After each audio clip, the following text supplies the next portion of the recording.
So plain cotton blouses without lining. So back round neck ಬರುತ್ತೆ, sleeve elbow ಬರುತ್ತೆ, front round neck ಬರುತ್ತೆ.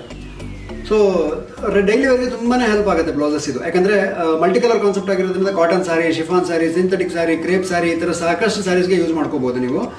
So ಒಂದು blouse ಇಟ್ಕೊಂಡ್ರೆ ತುಂಬ ಸ್ಯಾರೀಸ್ಗೆ ಯೂಸ್ ಆಗುತ್ತೆ ನಿಮಗೆ. ಇದು ಫ್ರಂಟ್ ರೌಂಡ್ ನೆಕ್ ಬರುತ್ತೆ, ಹುಕ್ಸ್ ಫ್ರಂಟಲ್ಲೇ ಇದೆ, ಸ್ಲೀವ್ ಲಾಂಗ್ ಬಂದಿದೆ, ಬ್ಯಾಕ್ ಕೂಡ ರೌಂಡ್ ನೆಕ್ ಬಂದಿದೆ, ಆ್ಯಂಡ್ ಎಲ್ಲದರಲ್ಲೂ ಸೆಲ್ಫ್ ಪೈಪಿಂಗ್ ಬಂದಿದೆ. ಮತ್ತು ಒಳಗಡೆ ಮಾರ್ಜಿನ್ ಅವೈಲಬಲ್ ಇದೆ, ಮತ್ತು ಒಂದು ಸೈಜ್ ಆಚೆ ಈಚೆ ಮಾಡ್ಕೊಳ್ಬೋದು ನೀವು. ರೆಡಿ ಅವೈಲಬಲ್ ಬಂದು 36 ಸೈಜ್ ಇದೆ. ಸೊ 34 ಗಾರು ಮಾಡ್ಕೋಬೋದು, 38 ಗಾರು ಮಾಡ್ಕೋಬೋದು, ಅಪ್ ಟು 40 ತನಕ ಯೂಸ್ ಮಾಡ್ಕೋಬೋದು ಒಂದೇ ಬ್ಲೌಸ್. 4 ಸೈಜಿಗೆ ಅವೈಲಬಲ್ ಇದೆ ಇದು. ಸೊ ನಿಮಗೆ ಬ್ಲೌಸ್ ಇಷ್ಟ ಆದರೆ ಸ್ಕ್ರೀನ್ಶಾಟ್ ತೆಗೆದು ವಾಟ್ಸಪ್ ಮಾಡಿ, ಸೊ ನಿಮಗೆ ಕಳಿಸ್ಕೊಡೋ ವ್ಯವಸ್ಥೆ ಮಾಡ್ತೀವಿ. ಸೊ ಬೇರೆ ಬೇರೆ ಪ್ರಿಂಟ್ಸ್ ಅವೈಲಬಲ್ ಇದೆ, ತೋರಿಸ್ತೀನಿ. ಆ್ಯಂಡ್ ಫ್ಯಾಬ್ರಿಕ್ ಸಖತ್ ಸ್ಮೂತ್ ಇದೆ. ಇದ್ರದ್ದು ಪ್ರೈಸ್ ರೇಂಜ್ ಬಂದು ಲಾಸ್ಟಲ್ಲಿ ಹೇಳ್ತೀನಿ, ವಿಡಿಯೋ ಲಾಸ್ಟಲ್ಲಿ ಹೇಳ್ತೀನಿ. ನೆಕ್ಸ್ಟ್ ಇದೊಂದು ಪ್ರಿಂಟ್ ಇದೆ, ಬ್ಲೂ ಶೇಡಲ್ಲಿ ಬರುತ್ತೆ.